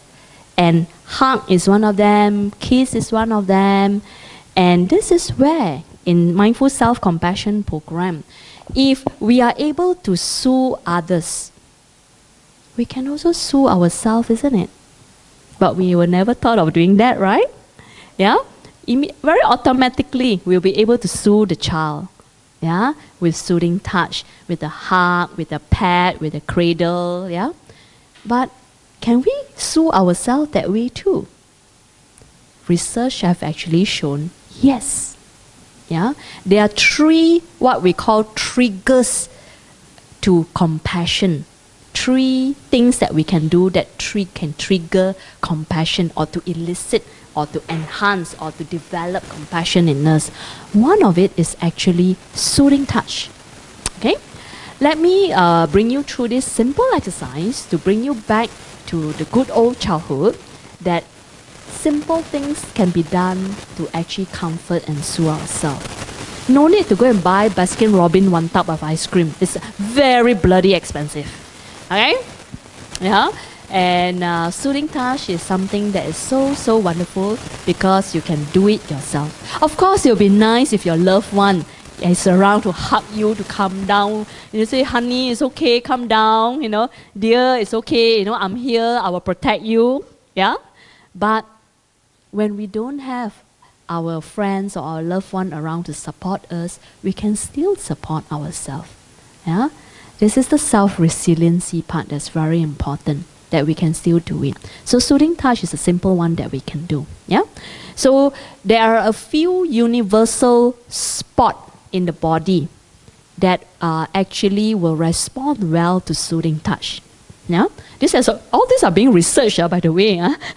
Yeah, she's really, has done her research so well, and I will guide you through all these different parts. And this is what she called universally. People tend to respond well to these few areas of touch. Yeah, so let's do it together. And again, I would like to invite you to put down whatever you have in your hand, because I need you to use your hand. Okay? Sit comfortably, and if you like, you can close your eyes, yeah, because the meditative posture is still one of the, best posture for us to practice, yeah. But if you do not want to close your eyes, it's fine. Again, remember what I suggest, just drop your gaze in front of you to a comfortable spot and be comfortable, okay? And, okay, the first spot, it is actually at your heart region. That means putting your palms onto your heart region. Okay? What you can do in this exercise is that you may need to open up your eyes a little bit to see if you're not clear which location I'm referring to, because you need to see me, right? So you can still open your eyes, look at where I put my hand, and then you can close your eyes and meditatively, yeah, experience the touch. Yeah, you can do that. The first one is at the heart region. Just gently put your palms onto your heart and feel the warmness or the coldness, whatever sensation from your hand at your heart region, and gently breathe in and out in your regular rhythm.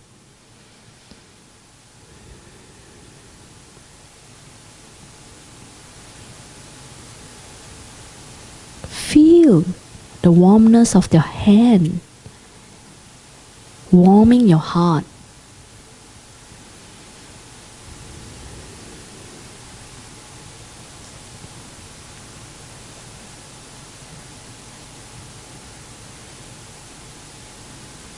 You can put the other hand on top of the first hand if you would like, yeah, the second hand if you would like. You can try, either you like only one hand or both hands, it is okay. As long as now we are at the heart region, yeah, one hand or two hands is fine. Just enjoy the sense of the warmth of the heart, the warmth of the hand.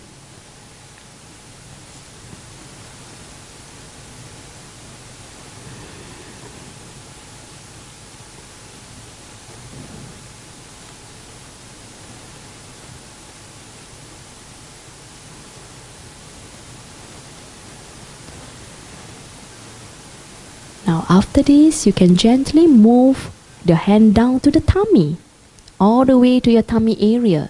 Again, it can be one hand or both hands, yeah. And sort of like comfort the tummy warmly with your hand. Yeah. Yeah, you can do a bit of circular movement at the tummy if you would like to. It's flexible. With the one hand, both hands, just placing on it or having circular movement is fine. But it's now warming the tummy area.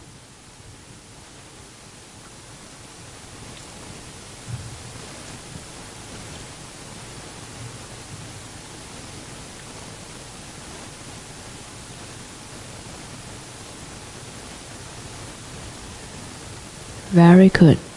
Now the third area is, I would like you to stroke your shoulder and arm this way. So you may need to look at me, you know.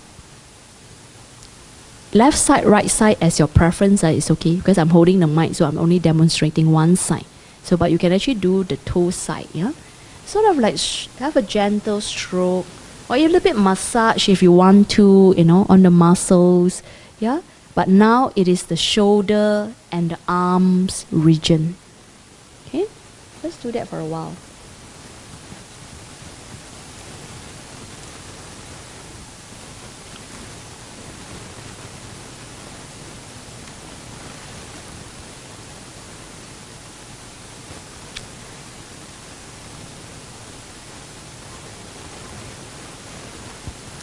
Now, after this one is very natural because your hand is already on your arms and shoulder. This is the hugging part. Give yourself a self-hug. Hug yourself. Give yourself a squeeze, a hug. Yeah, hug yourself. Like how mommy or daddy hug your children. Yeah, hug yourself.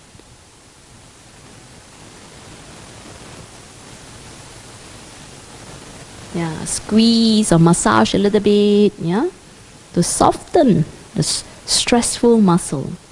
Yeah.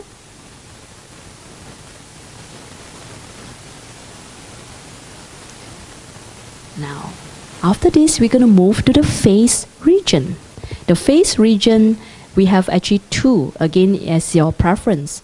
It can be just one hand, you know, one hand sort of like cradle your face, or warming up your face with one hand, or it could be two.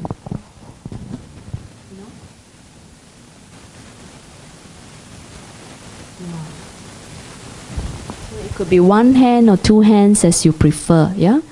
Sort of like rest your face onto the warm hand and relax. Because sometimes our head and face can be very tired and stressed out, yeah? So this one is like giving a gentle support to your face with the warmth of your heart and your hand.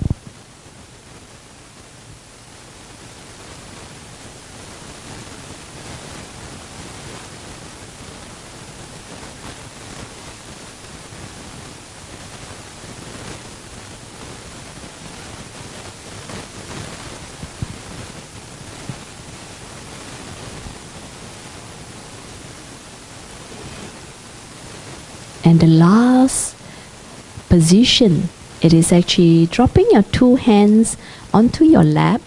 Again, there is a few, preference. It can be either, I'm going to let the microphone down.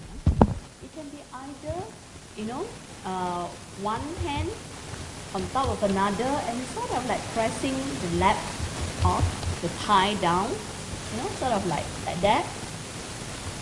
And of course you can do the left and the right, or it can be just like that, just your two hands and sort of like warming the thigh and sort of massaging, steadying yourself on the lap area.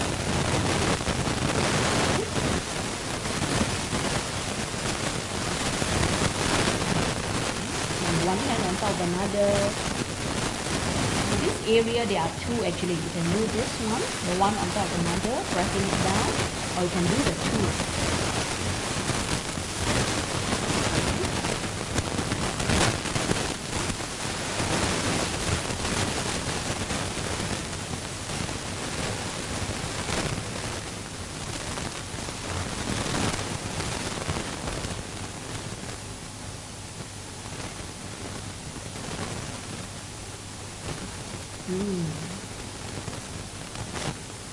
Good. Very good. Okay, so these are the few. There are a few more, but these are the more common one that we usually introduce. Yeah. So now again, my favorite question: what did you notice? What did you feel in the exercise? Yes.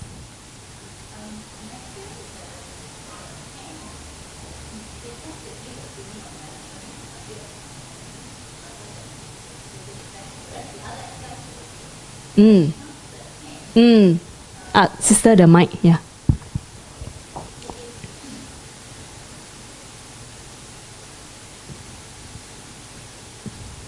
Sorry, that's just my personal feeling. I'm not sure whether it's standard for the others. So I just wanted to find out why is it that it sort of gives me a sense of unhappiness, or not really real unhappiness, but it's just that there's just a bit of tiredness. Yeah. Yeah. At this position, the facial one. Yes, when you. Okay. I will pause first. I'll get all the feedback. Then I'll do a summary. Huh? Thanks for the feedback. Anybody else? What did you notice? What did you feel for this exercise?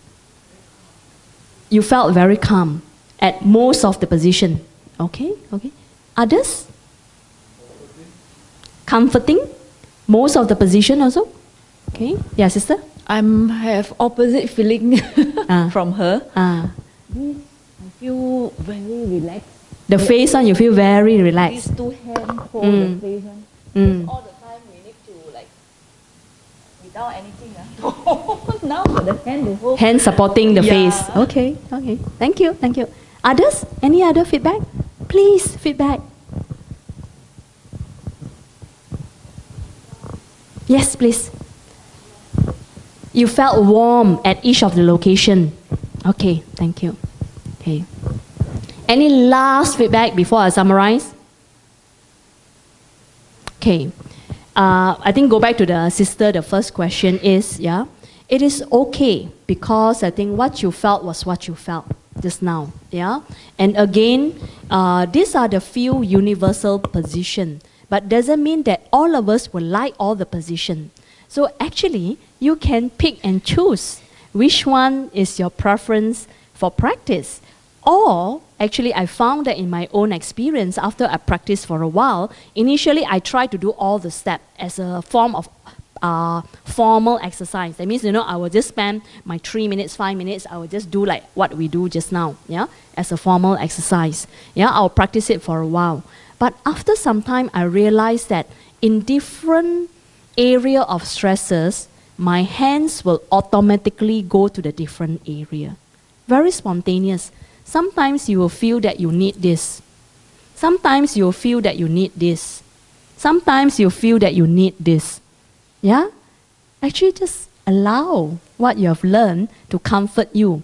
Because any of these positions are fine, because these are the universal soothing position. So in fact, it's very interesting that you actually need different soothing touch at different time. So it is okay. It is okay. Maybe today the face don't feel like to be touched, but you feel like, oh, the face like to be touched. So that's the beautiful part of this exercise. It's very flexible, and in fact, it is actually boils back to the core of what I say just now. Soothing touch is very, very powerful to soothe ourselves and other people. And of course today our topic is talking about self-compassion. So soothing yourself is a very important practice. Knowing how to soothe yourself, because you could be in an office very stressed out. You're not going to say that, oh, I'm going to take 5 minutes and meditate. Where got possible, right?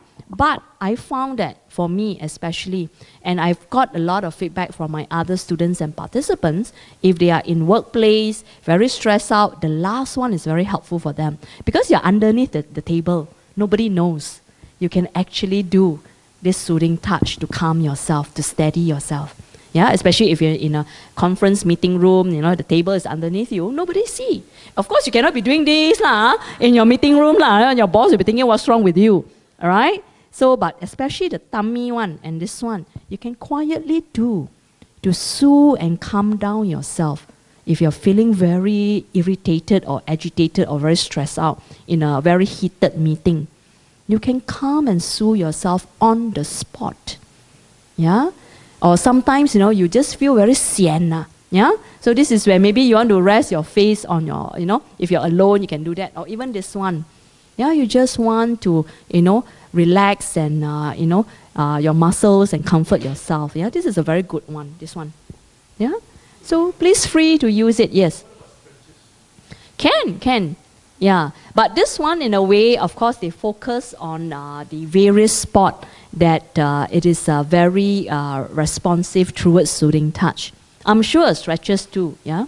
So, and this is something very simple that can be practiced by yourself, yeah, at any time. Yes.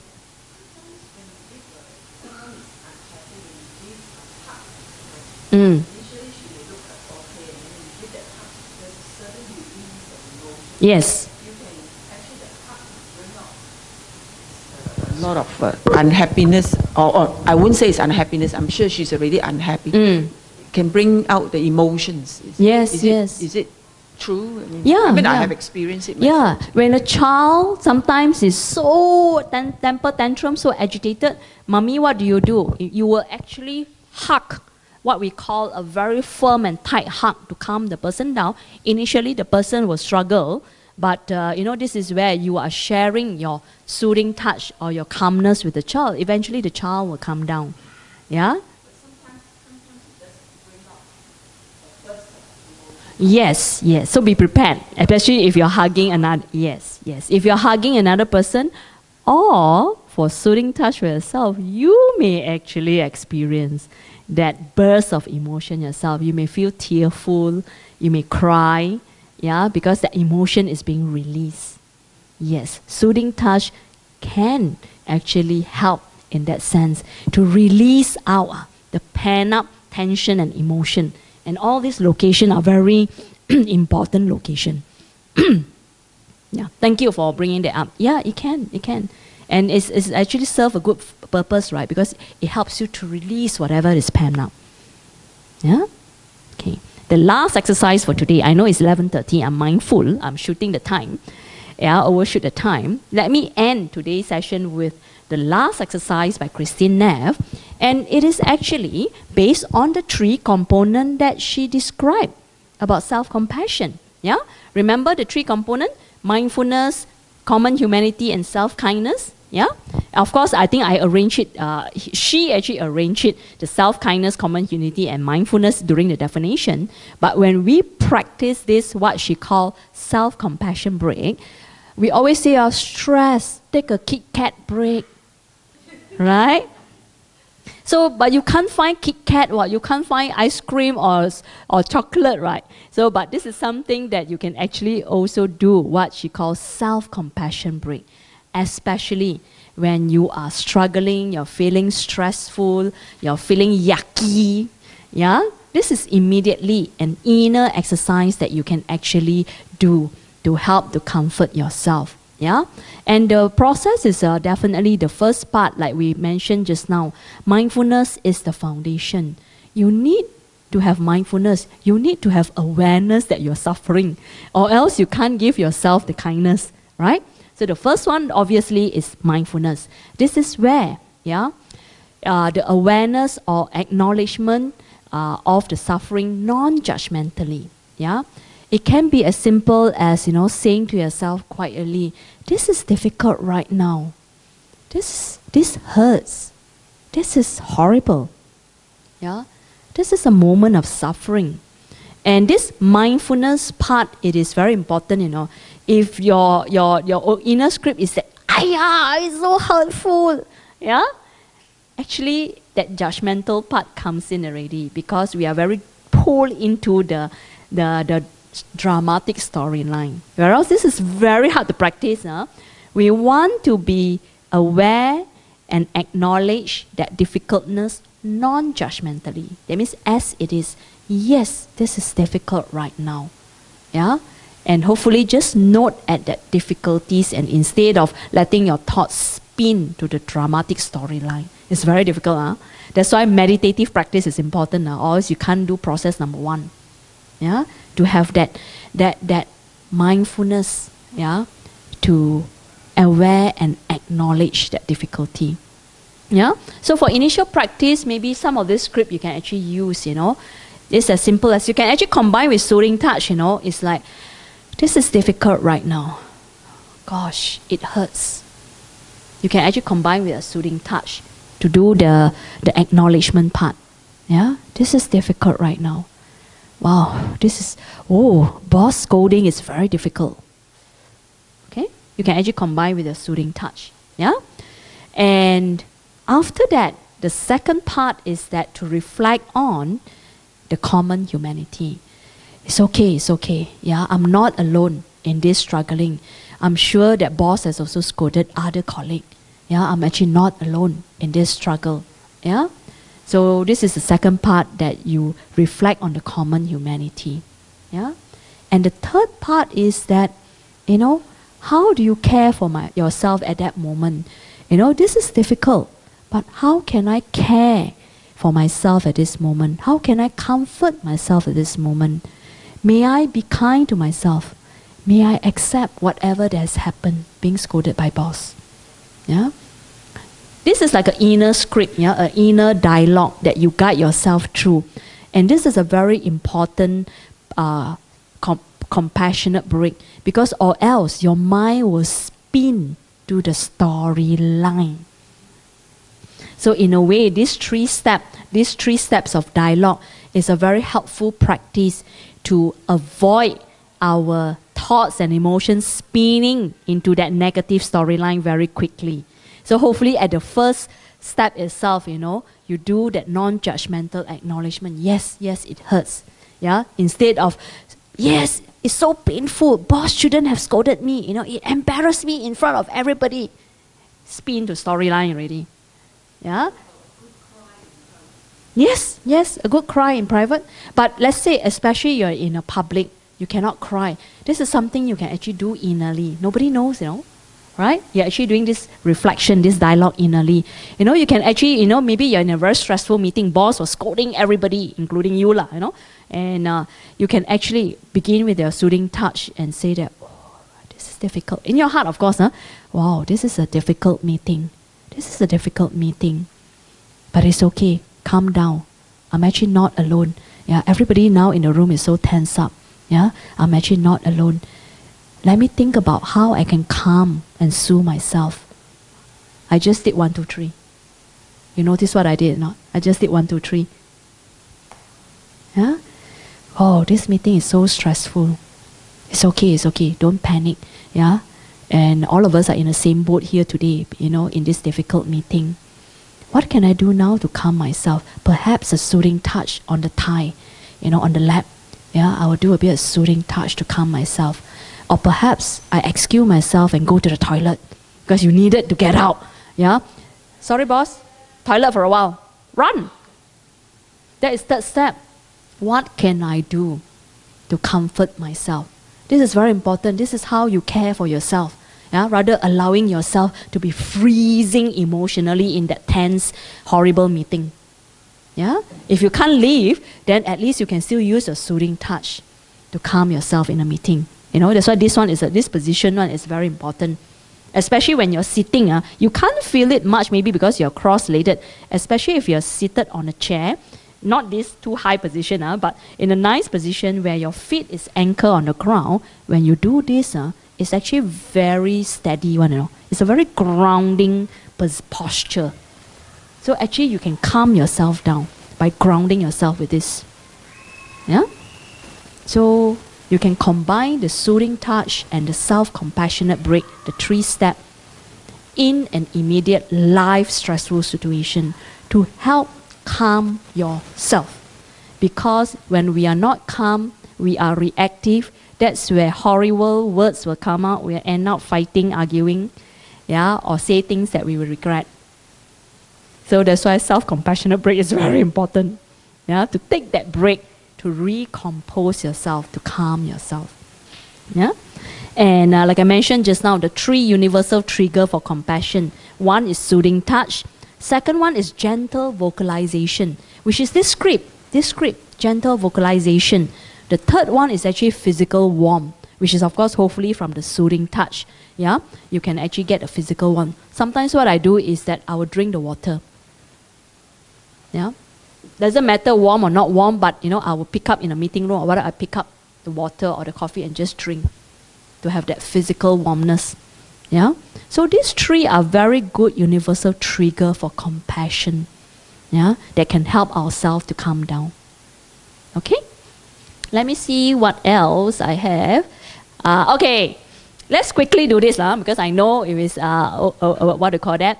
This is something daily you can use. Yeah, apart from the loving kindness exercise I taught you, soothing touch and self-compassionate breath. These are again what we have listed down as very simple daily self-compassionate practice using the 5 pathway. Yeah, and again, self-compassion, all these practices, it helps to give us the safety needed to turn towards the next self-painful emotion so they can heal. So this is a very different module or program because it stresses a lot on emotional resiliency. So for some people, they cannot tahan actually. Yeah, I think you were at a 2 days workshop in Kinrara Metta. Some of them cry, right? Yeah, because it's actually, we don't spend time, attending to our emotion. Yeah. So, but anyway, I'll part today with a few more suggestions on how you can practice. Yeah, apart from the 3 exercises, these are some of the things that you can do for self-compassion practice on a daily basis. First pathway, physical. Please exercise. Softening your body is very important. Exercise, massage, warm bath, a cup of tea. Yeah, help to release the stress and tension in the body. This is first pathway, very essential. Yeah, just now that's why soothing touch hopefully have softened up the body a little bit. First pathway is very important. If you don't do this, you're going to be very tense. Second pathway, the mental part. This is where how do you care for yourself when your mind is so stressful, so stressed out.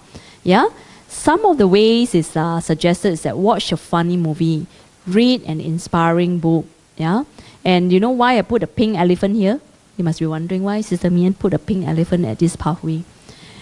This because mentally it's very interesting. A lot of time we think that, no, I'm determined to problem solve. I must think of way to problem solve. Yeah? And we use this pink elephant as a good reminder.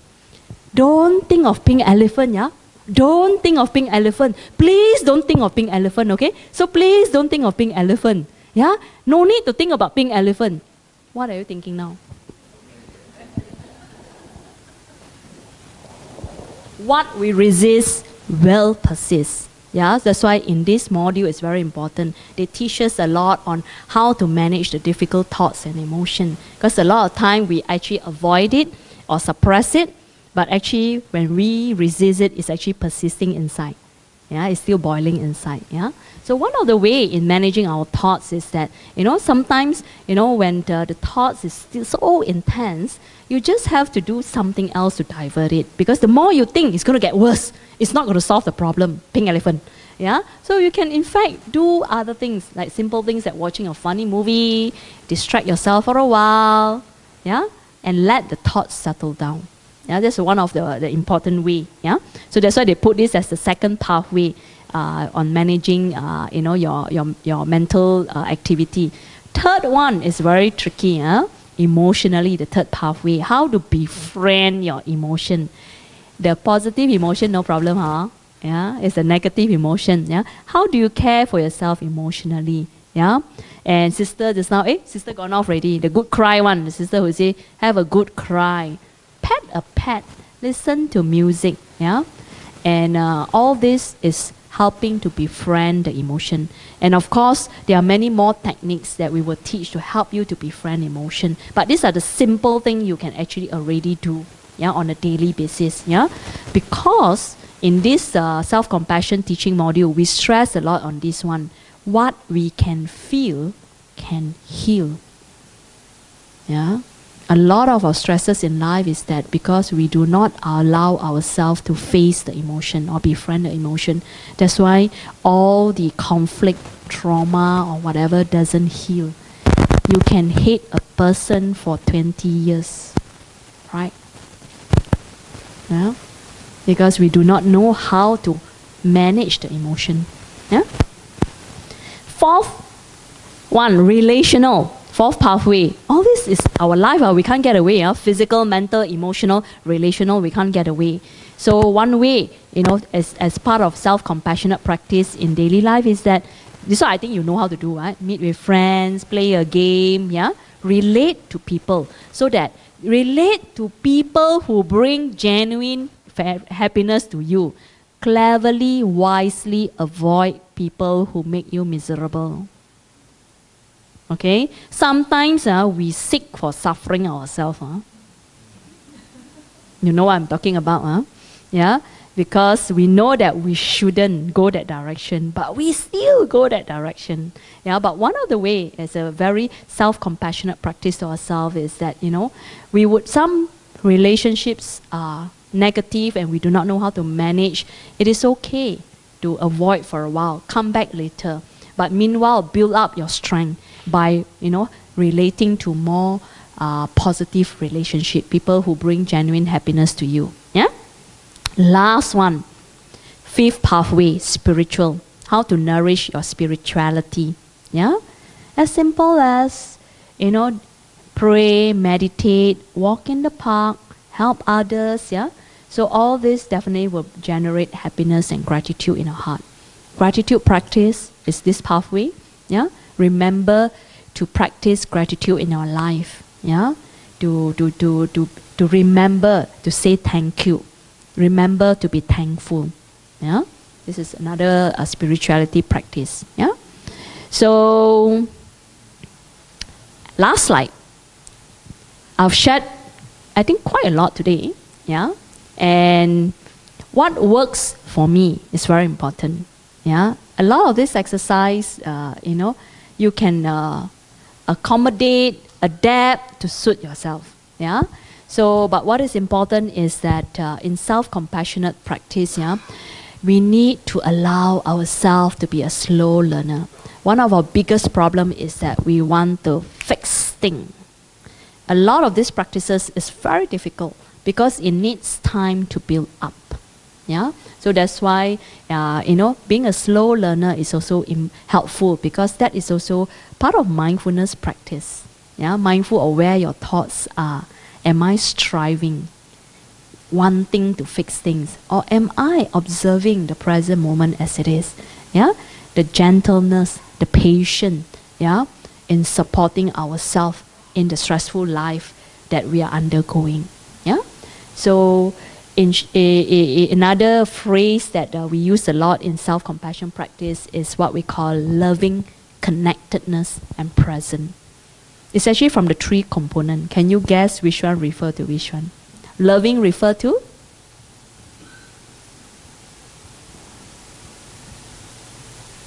Loving refer to the one of the components, self-kindness, loving yourself. Connectedness refer to the common humanity. Remember, all of us are interconnected. So we are not alone. Yeah? Don't fall into that self-isolation. Please reach out for help. Yeah, the connectedness is very important.